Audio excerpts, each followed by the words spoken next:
I have prepared a formal paper for our Educational Research Forum, which I will read and discuss in my presentation today.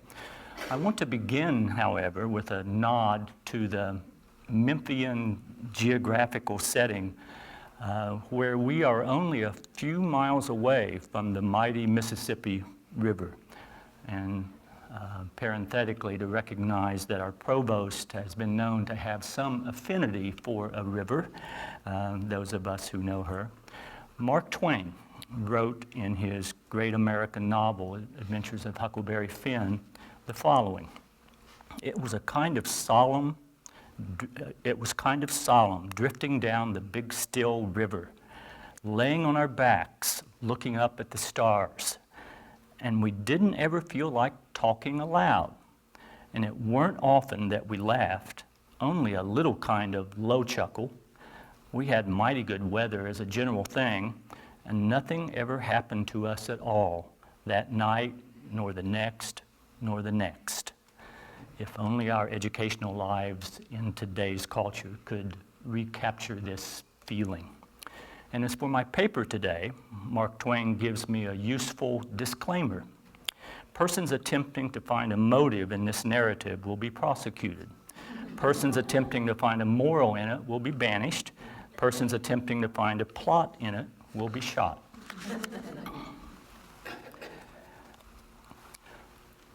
To go beyond, we must first go back. I don't think it's news to any of us, but we are living in serious times in the history of American education. And you can see from the quotation up there, from which I took the title of my address, John Meacham and his book, his award-winning book called American Gospel. It's published in 2006.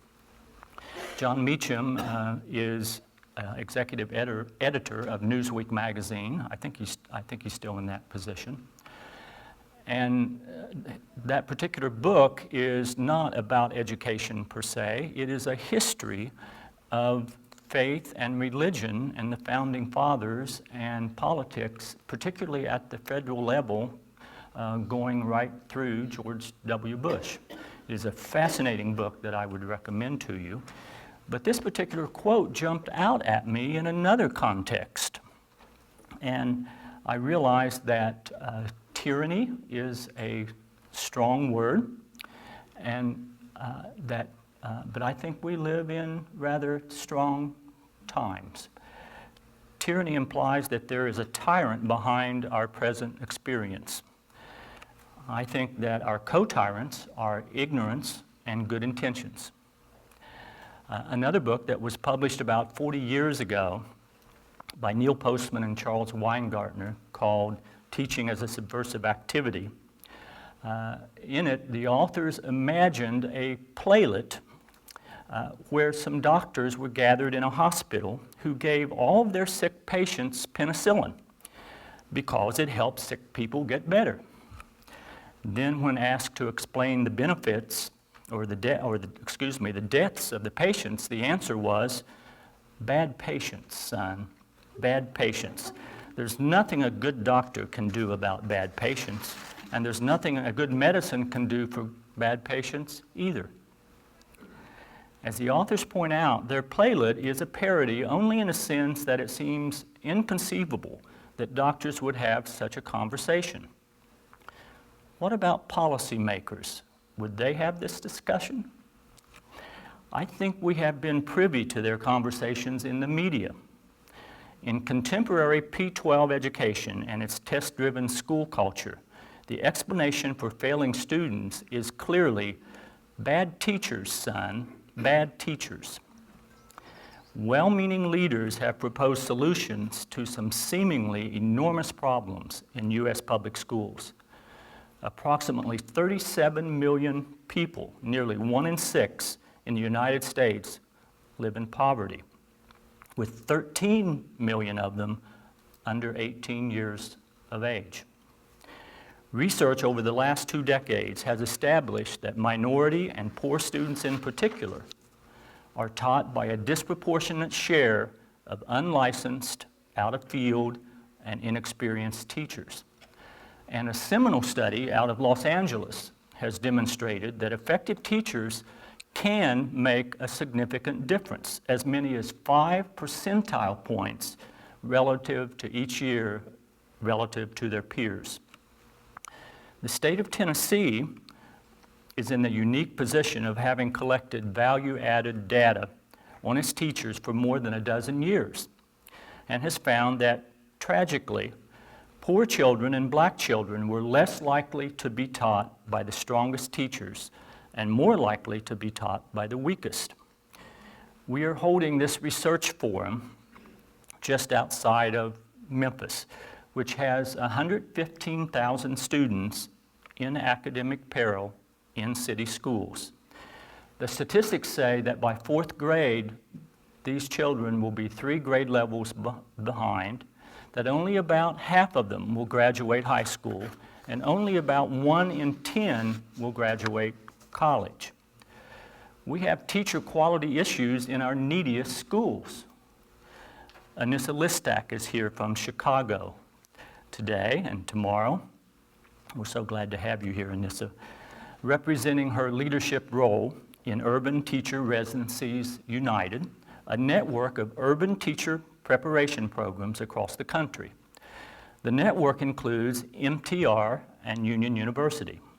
Here in Memphis, the university is partnering with the Memphis Teacher Residency Program to focus on the preparation of great teachers who are academically, socially, and spiritually committed to changing the marginalization of the urban population here. We want to arrest the patterns of low academic achievement and failure by targeting and serving in 15 schools that make up 4 key feeder patterns. Clearly, new approaches are needed in staffing urban schools.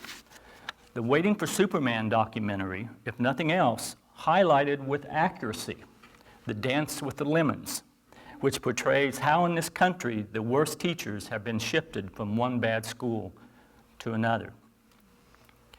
We know what most of the problems are relating to diversity in urban education, but choosing the wrong solution makes the problems worse. Good intentions are not enough.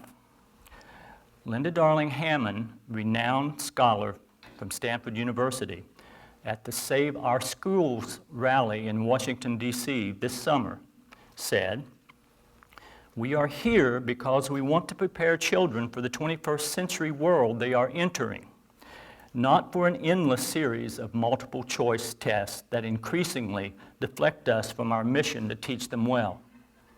We are here to say it is not acceptable for the wealthiest country in the world to be eliminating art, music, PE, counselors, nurses, librarians, and libraries, to be increasing class sizes to 40 and 50 in Los Angeles and Detroit. It is not acceptable to have schools in our cities and poor rural districts staffed by a revolving door of beginning and often untrained teachers, many of whom see this as charity work they do on the way to a real job.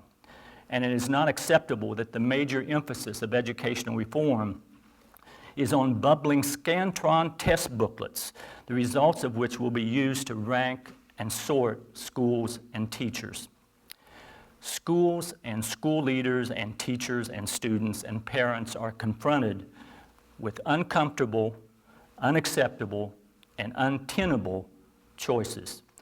They are effectively being told that their choice for schooling is standards-based curricula, often presented in lockstep fashion, with learning evaluated by standardized examination. And educators who fail to measure up are then punished for lack of quantifiable student test score gains. Teacher educators are also on the scapegoat firing line for their failure in or slow response to preparing teachers dedicated to teach to data-driven pedagogies.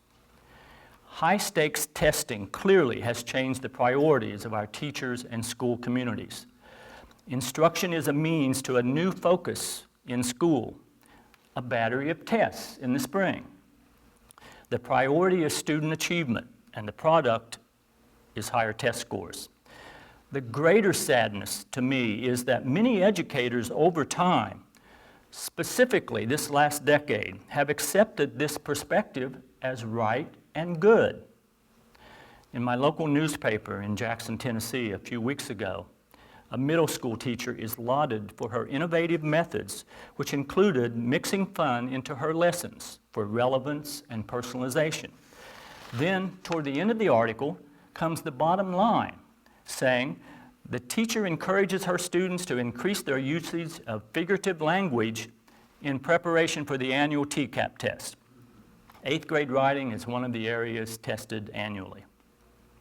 The same perspective will be found this winter in superintendents and principals who will become very nervous about canceling school for school days because they know they are losing precious time to prepare for standardized tests. The mantra of our public schools is, if it moves, test it. The pressure to perform and meet adequate yearly progress goals can be overwhelming for school officials and teachers. The recent cheating scandal in Atlanta, as well as other test irregularities in Washington, D.C., Baltimore, and Philadelphia, underlines the high-stakes money involved in measurement through summative standardized testing. More evidence for this perspective was when I was a panelist recently at an education forum in Jackson organized by our state senator. The first question asked by the facilitator was, what do our children need? And my response was, what they do not need is to learn to become better test takers. What they do need is to become better problem solvers. You would think that I said something controversial. Many teachers and principals were in the audience, and you would think that the concept rather resonated with them by the reception that I received afterwards. The local newspaper reported as such the next day. Ralph Leverett and I have written about these symptoms of 21st century U.S. education and offered some alternative thinking.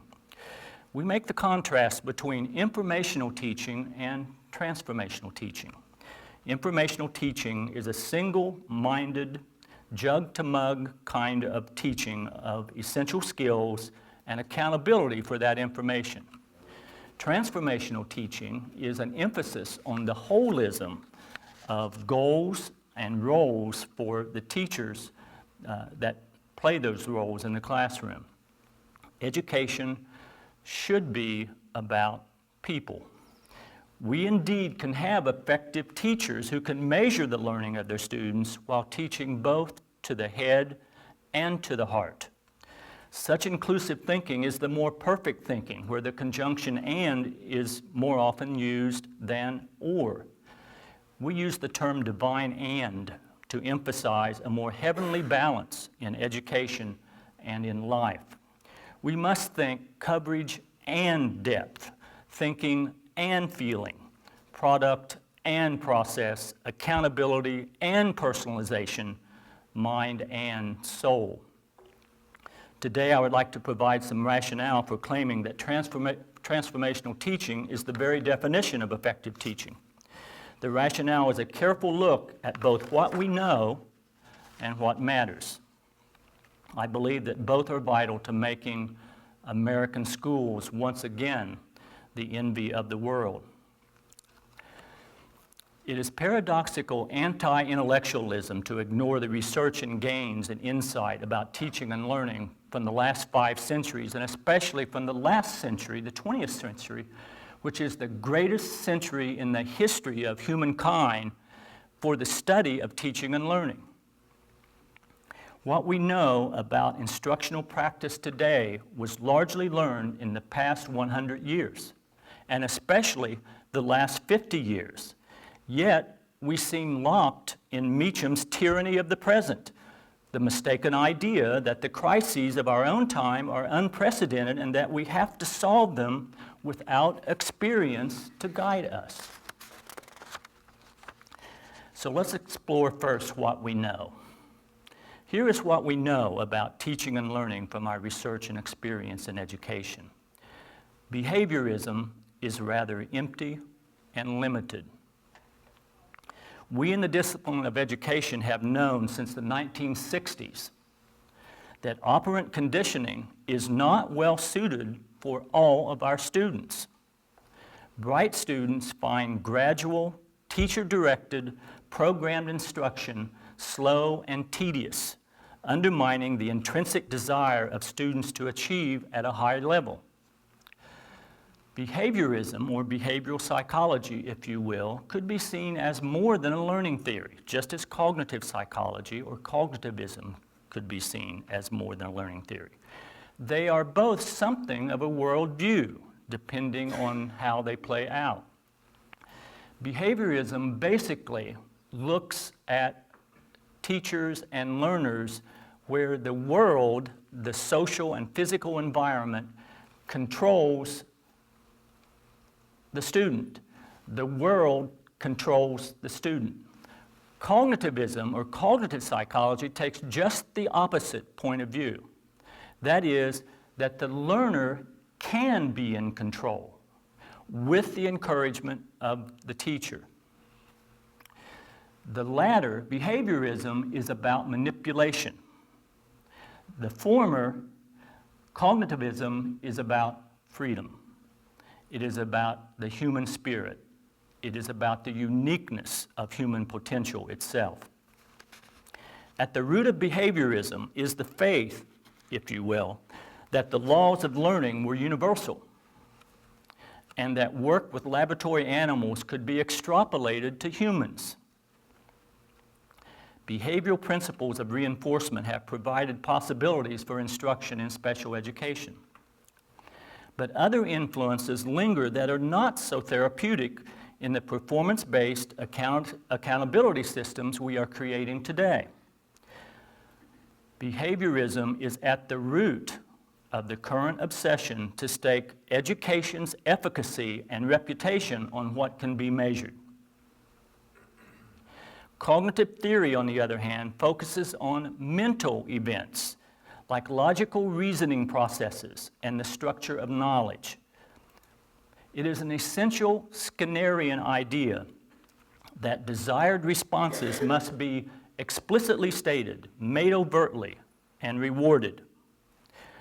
All students, including at-risk urban students, benefit from structure, specified behavior expectations, frequent successes, and positive feedback. We are rightly concerned, however, when those concepts are allowed to dominate our educational thinking.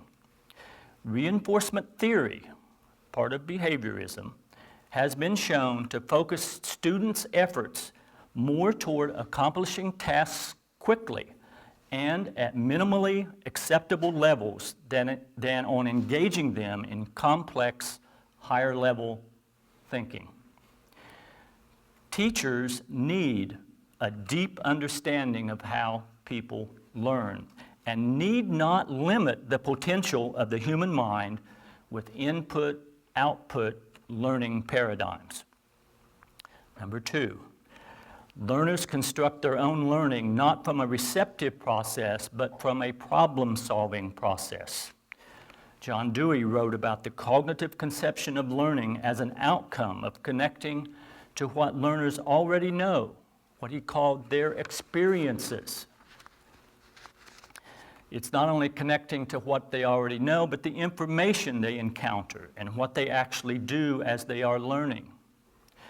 Dewey presaged David Ausubel's idea of basic learning theory, which was find out where the learners are and start there.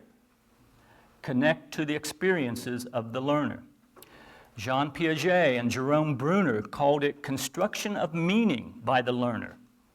Knowledge is not captured from the outside in, but created and recreated from the inside out on the basis of previous learning. Such creation is based on a kind of imitation. Creativity or construction of knowledge does not happen in a vacuum, but is built upon an imitation of what we have experienced as learners. Certainly, there is a role for information processing in education. Teachers need to provide rich sources of information for students to work with and foster a culture of high expectation. But failing to engage students with inspiring learning environments and relying heavily on rote memorization produces superficial and temporary learning.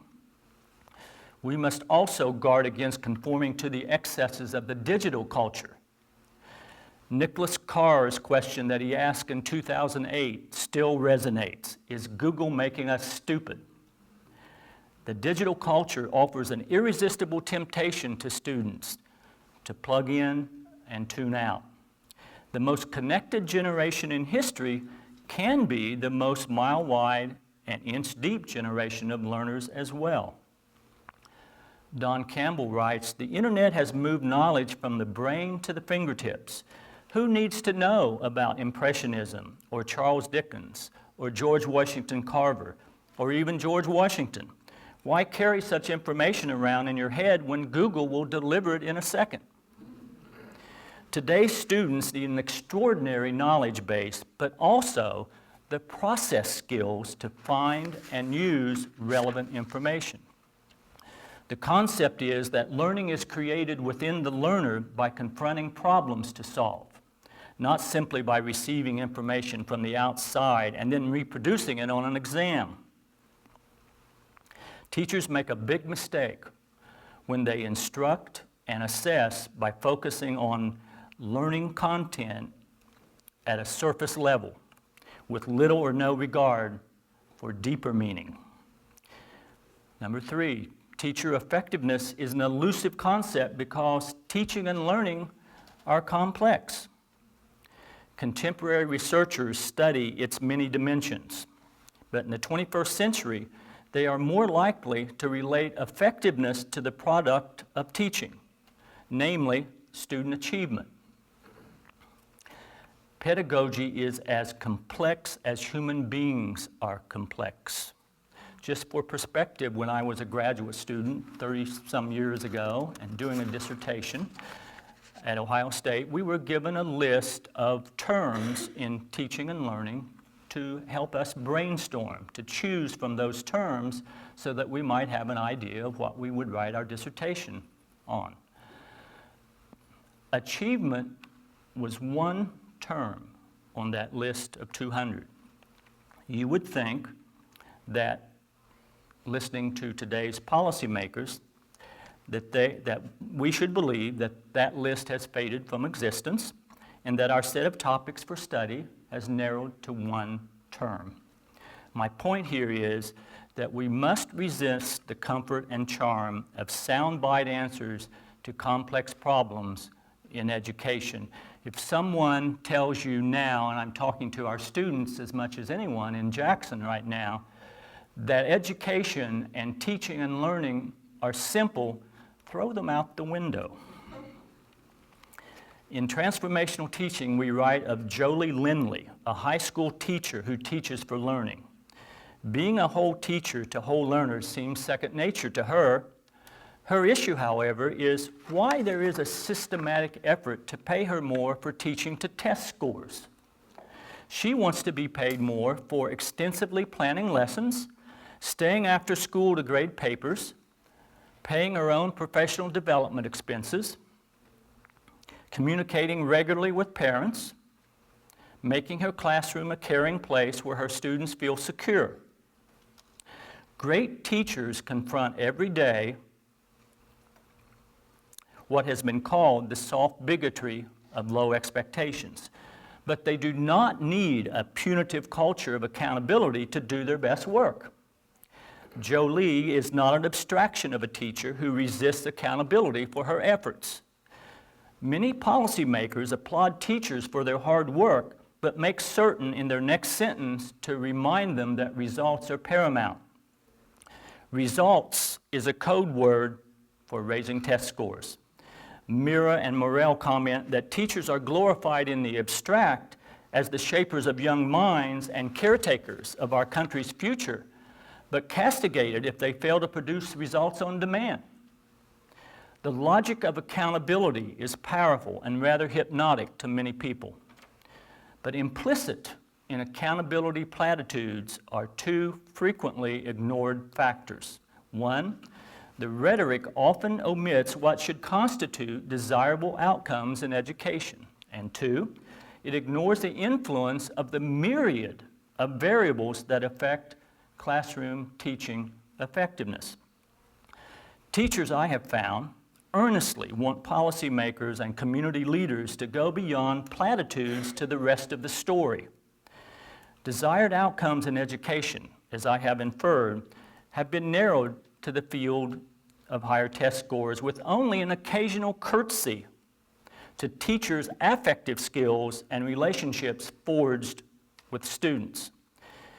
It is not necessarily a bad thing that teachers in Tennessee now have 35% of their evaluations tied to value-added test results as a part of First to the Top.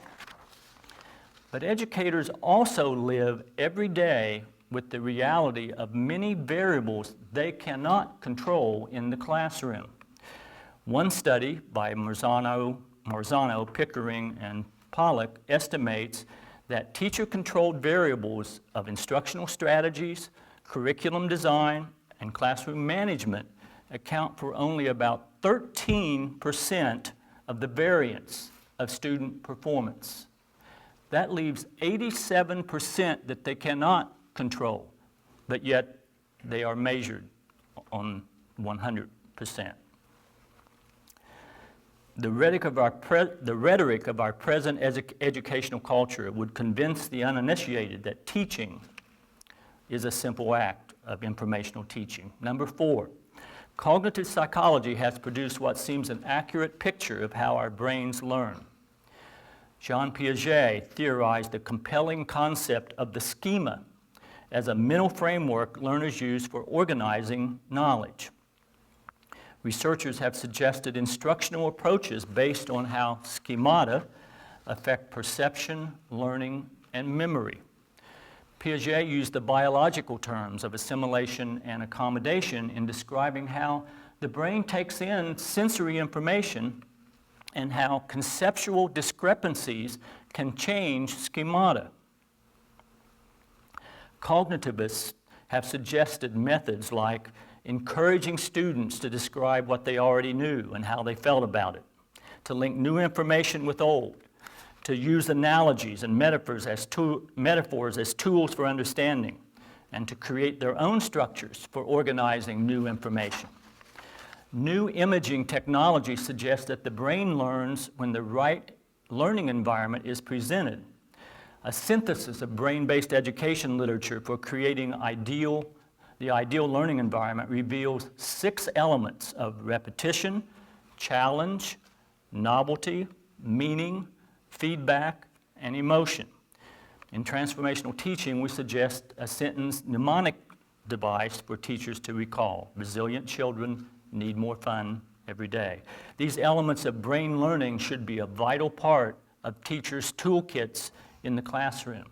Number 5, students must be allowed to self-motivate, self-regulate, and self-direct their own learning.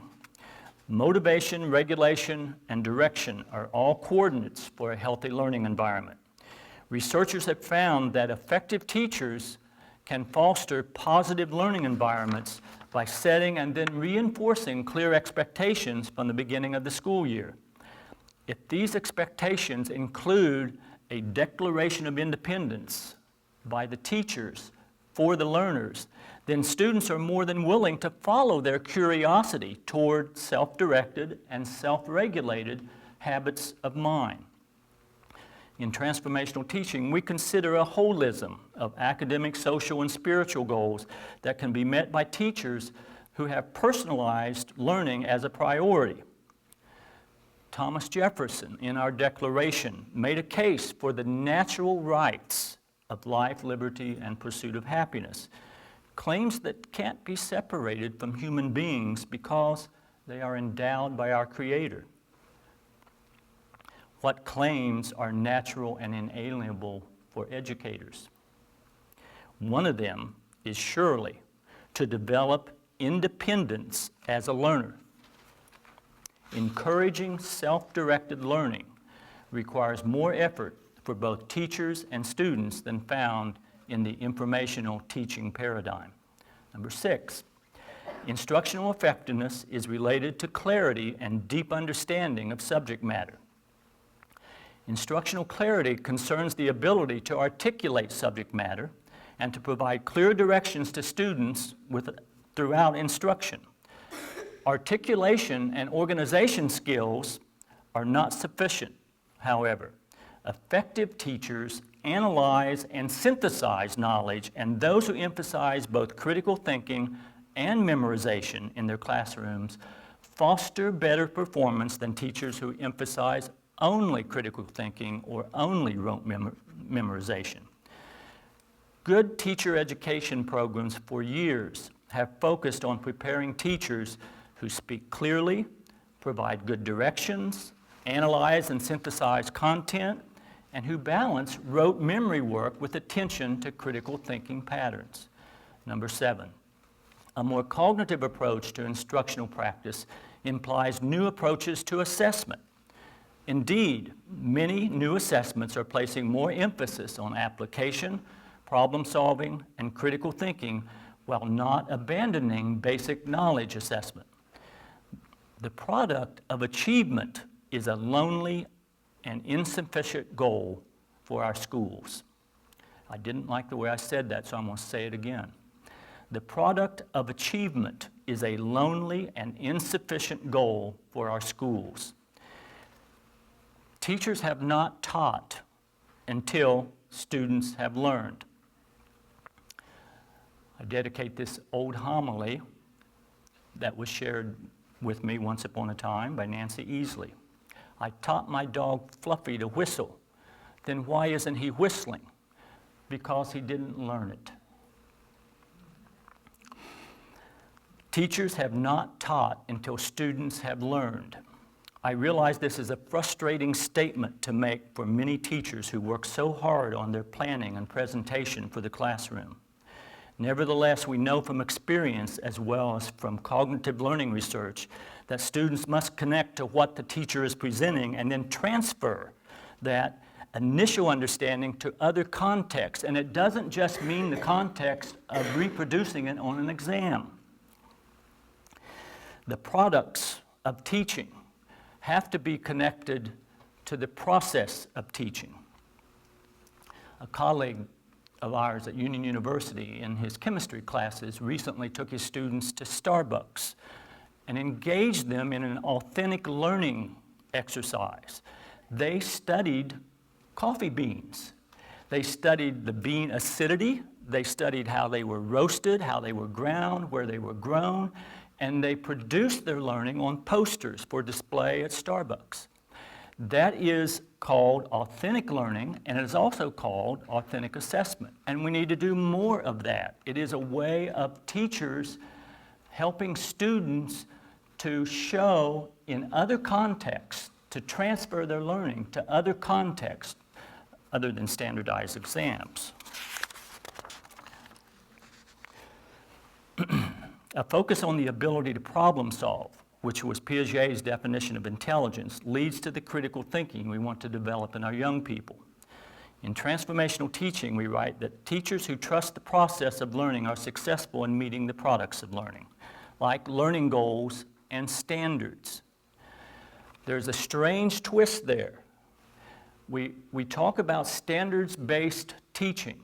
We talk about core standards as though we are supposed to teach to them. That is wrong-headed.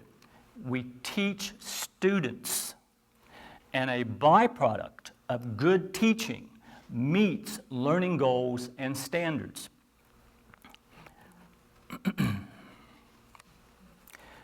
Teachers create more independent learners when they allow and encourage students to develop certain qualities.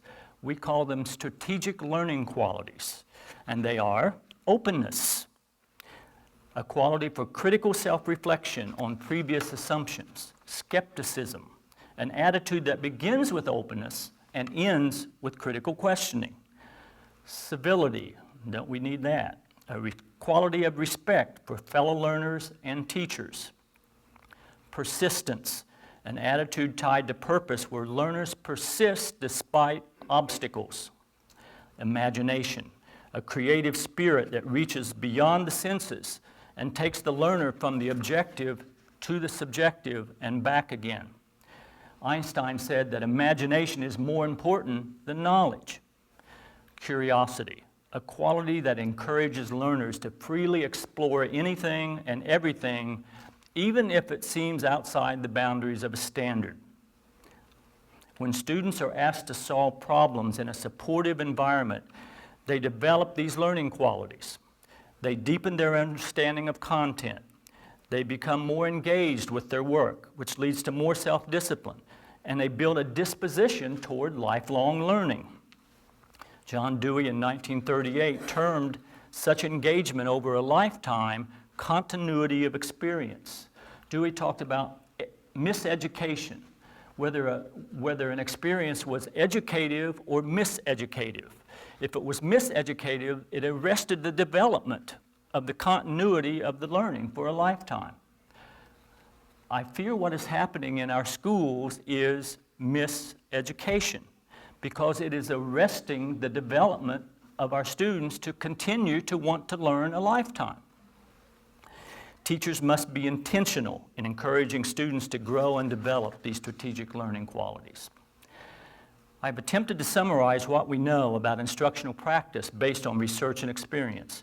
Now I want to close by focusing on what matters in education. Here's a contemporary fable. Once upon a time, there was an old car, 160 years old to be exact. It obviously needed replaced by a shiny new one. But the owner, Sam, decided that repairs, no matter how expensive, were a better idea. So, for nearly 30 years, Sam made the expensive repairs, complaining all along, after yearly maintenance checkups, that the repairs were not working. He blamed the auto service people and those who trained them. One fateful day, the car completely stopped running because the owner could no longer fix it, and Sam could not buy a new one because he had spent all his money. The old car is the public school structure in the United States. The repairs are the double-barreled approach of accountability and higher expectations instituted after the Nation at Risk report in 1983, and the punitive, No Child Left Behind and Race to the Top policies in this century. We need a new vehicle for education in this country because the old one has stopped functioning properly. But the very ones who know how to build a new educational system, the educators, are not trusted to do so.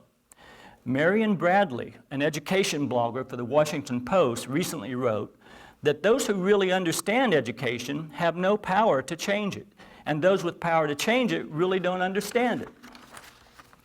My perspective is a micro-level one in instructional practice, not macro-level in policymaking. But what we know must be used toward what matters in the education of our children. Ronald Wolk says that our new education system ought to center on the child, on personalizing education in smaller, innovative schools with more authentic learning and assessment.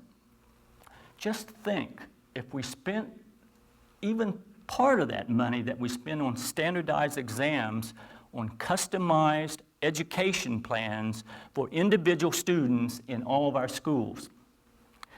Head and heart must be employed to take us beyond today's test-driven tyranny. Is it necessary to point out that most children, regardless of social strata, find school days rather joyless? Shakespeare, in As You Like It, said it this way: "And then the whining schoolboy with his satchel and shining morning face creeping like a snail, unwilling to school." A more modern take on this is found in the cartoon called Zits. Jeremy is lying on the roof looking at the stars, and his mother leans out the window and says, "Shouldn't you be getting to bed? School starts tomorrow." And Jeremy says, not if any of the 12 trillion wishes I've been making come true. Robert Sternberg calls for us to assess what matters in education. We need learners without expiration dates who reach to the analytical, to the creative, to the practical, and to wisdom. Sternberg wants schools that prepare students to be active and engaged citizens of the world. In contrast, he says, if we teach only to facts rather than for how to go beyond facts, we teach students how to get out of date. Teachers can teach for holism and depth by taking on new roles that are now demanded by the speed of the 21st century. In simple terms, as advocated by Carl Rogers over 40 years ago, teachers need to become facilitators of learning. The Union University Teacher Education Initiative, our reform plan for the preparation of teachers, embraces contemporary culture while holding fast to the university's mission and identity. In the plan, we strive to place a new set of 3 R's of relevance, rigor, and relationships beside the classic teaching essentials, along with a more emphasis on clinical experiences and embracing data-driven assessment, even as we confront the current obsession with the 4 T's, teaching to the test. Number 1, relevance is a concern for illuminating contemporary young minds. Effective teachers focus students on the central reason for schools to exist, learning. But what kinds of learning are relevant? One of the reasons we felt compelled to write the book is because we believe we are in danger of forgetting to ask why we teach. Certainly we teach to inform, but we must also teach to inspire. Most of us want to change a learner's life for the better. Finding confidence through the study of a subject matter makes a life better. Doing well on an exam is an important part of life. But learners are more than a sponge for academic content, and they are more than a test score. So we have proposed that we return to a schooling where education begins with learners and their transformation, where the academic and social are meant to be connected and combined, and where the social once again is joined with spiritual meaning and transcendence. Relevance means that we connect to what is in front of us in our schools. We recognize impatience in our students and in ourselves as we conform to a fast-paced society that affects us the way too many toys for Christmas affects young children.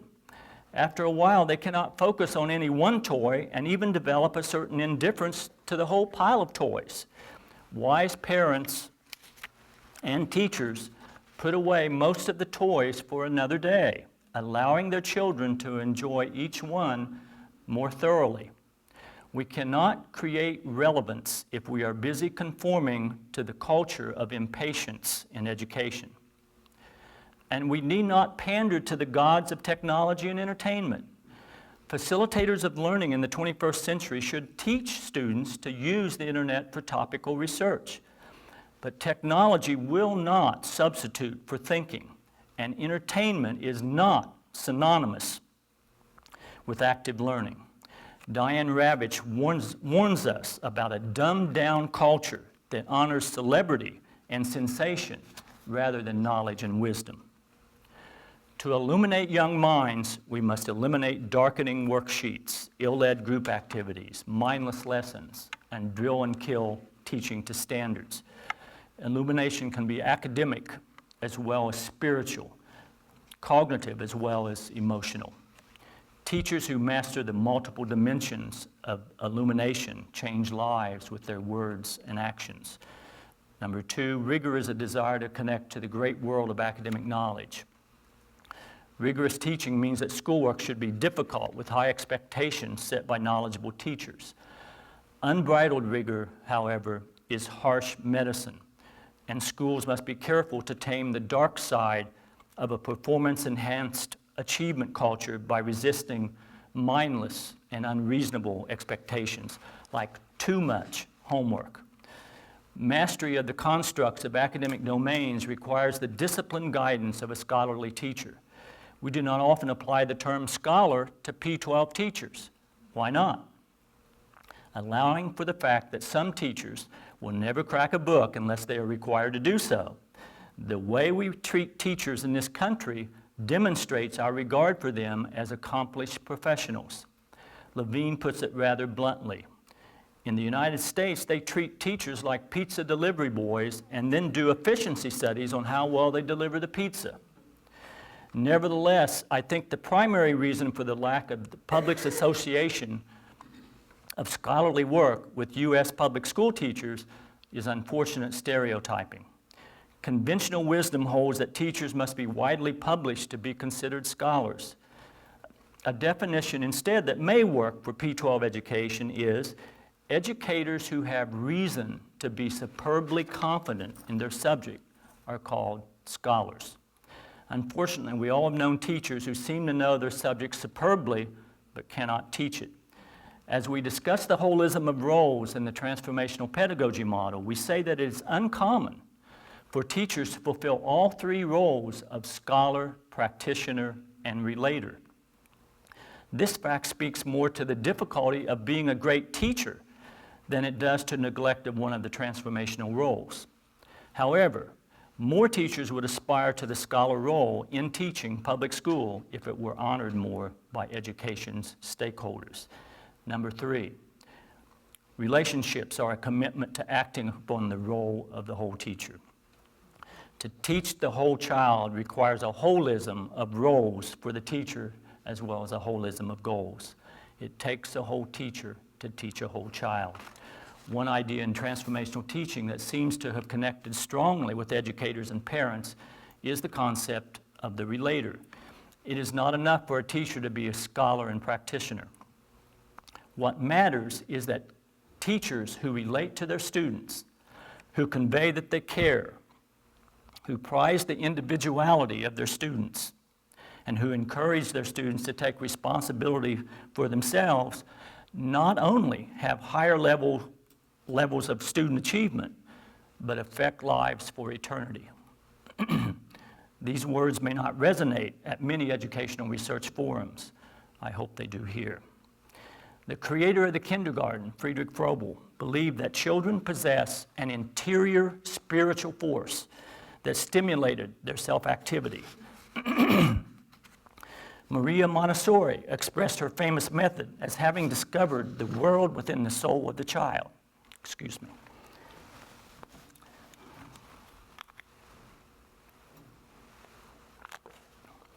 I have another 2 hours, right, to do this? 2 minutes. This sensitivity is especially needed among teachers of adolescence as well. The question we often ask in educational forums and discussions is a vital one. What teacher has positively affected your life and why? Teachers as relators meet social and spiritual goals as well as academic goals. They have larger purpose in their teaching roles because they are committed to listening and responding to students' true identities and potential as human beings. What we know and what matters are meant to be conjoined in education. In the United States, we have studied instructional practice intensely for over a century, and we have fostered and modeled a society of innovation, ingenuity, imagination, and service to the world through people like Thomas Edison, the Wright brothers, Henry Ford, Walt Disney, Jonas Salk, Francis Collins, Steve Jobs. We live now in a time where we are looking at other nations for educational models. In Finland, a small Nordic country that currently leads the world in education, teachers are actually esteemed for occupying the essential profession. In the latest PISA survey, the Program for International Student Assessment, the Finns place second in science literacy, third in mathematics, second in reading. And here is news that many policymakers seemingly do not want to hear. Finland's educational methods are downright progressive. Number 1, they have national standards. It's a core curriculum that runs just under 10 pages. Finland is slightly smaller than Montana in square miles. and than Tennessee in population. Number 2, their school day is shorter than American school days. Number 3, they require less homework than we do in the U.S. Number 4, children start school at age 7 and graduate at age 16. Number 5, one teacher ideally stays with a class from 1st through 6th grade, allowing teachers to adjust their teaching strategies accordingly. What a concept. 6, teachers are the standard for Finland's educational model. Finns want to be teachers, applying for training in 5-year teaching programs. Only about 10% are accepted. Every teacher is required to hold the master's degree. Annual salaries range from $40,000 to $60,000 in a 190-day school year. Number 7, their school system is based on equity, with no tracking and no 2-tier system for college and vocational. That split occurs after they graduate high school at 16 years of age, which is the only time a standardized test is given. Levine says in Finland, outperforming your neighbor isn't very important. Everybody is average, but you want that average to be very high. 8, Finland's teachers employ problems-based teaching methods with frequency. 9, classes in science are capped at 16 enrolled so that students can do labs for each lesson. 10, students in grades 1 through 9 spend 4 to 11 periods each week taking classes in art, music, cooking, carpentry, metalwork, and textiles. These classes are used to cultivate learning in math and science, to nurture cooperative dispositions, and to foster respect for people who make a living working with their hands. 11, the Finnish National Board of Education has concluded that standardized tests consume too much instructional time, cost too much to construct, proctor, and grade, and generate undue stress. The Finnish answer to standardized tests has been to give exams to small but statistically significant samples of students and to trust teachers. Finally, Marge Shearer reminds us through the words of Socrates why we must try to help our students live up to their potential, and why the present must be connected to the past as well as to the future. Fellow citizens, why do you turn and scrape every stone to gather wealth and take so little care of your children, to whom one day you must relinquish it all? Thank you very much.